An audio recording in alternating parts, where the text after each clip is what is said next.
ஒரு பையன் அவங்க அம்மா வந்து காசு தினைக்கும் கொடுக்குறாங்க. அவன் என்ன பண்றான்னா காசெல்லாம் சேர்த்து வச்சு ஒரு 10 வாத்து வாங்குறான். வாங்கிட்டு தண்ணியில விட்டுறான் ஆறு. அதுல வந்து பாத்தீங்கன்னா ஒரு முதல இருக்கு. 2 வாத்தை வந்து அந்த முதல சாப்பிட்டுருது.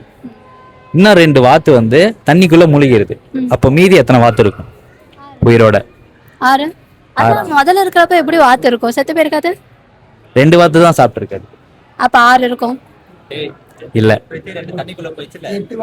ஆமா 8 இருக்கு. 2 முதல்ல சாப்பிட்டுருச்சு. மீதி எத்தனை இருக்குன்னா தண்ணிக்குள்ள தான் மூழ்கி இருக்கு. மூழ்கிருச்சு. அப்புறம் மீதி 6 வந்து நீந்திட்டு இருக்கு. அவ்வளவு. அப்ப 6 இருக்குன்னா 8.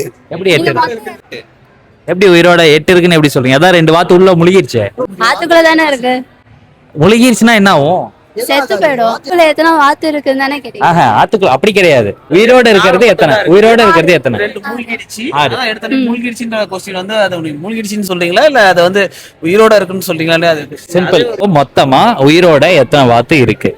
6 தான் இருக்கு. 6 தான் இருக்கு. கரெக்டா? கரெக்ட் தானே? ஆனா அது மூழ்கிடுச்சுன்றது நீங்க சொல்ற அந்த क्वेश्चनக்கு தான் அந்த கரெக்டான ஒரு ஆன்சரிங் சொல்ல முடியல. முழுகிருச்சு உள்ள. கரெக்டா 6 தான் இருக்குது. 8 தான். உங்களோட ஆன்சர் 8 தான். நீங்க 6. நீங்க 6. நீங்க ப்ரோ 6 ப்ரோ. ஓகே, சோ இவர் சொன்ன ஆன்சர் வந்து கரெக்டாங்கிறது நீங்க எப்படின்றது கீழே கமெண்ட்ல சொல்லுங்க. தேங்க்யூ.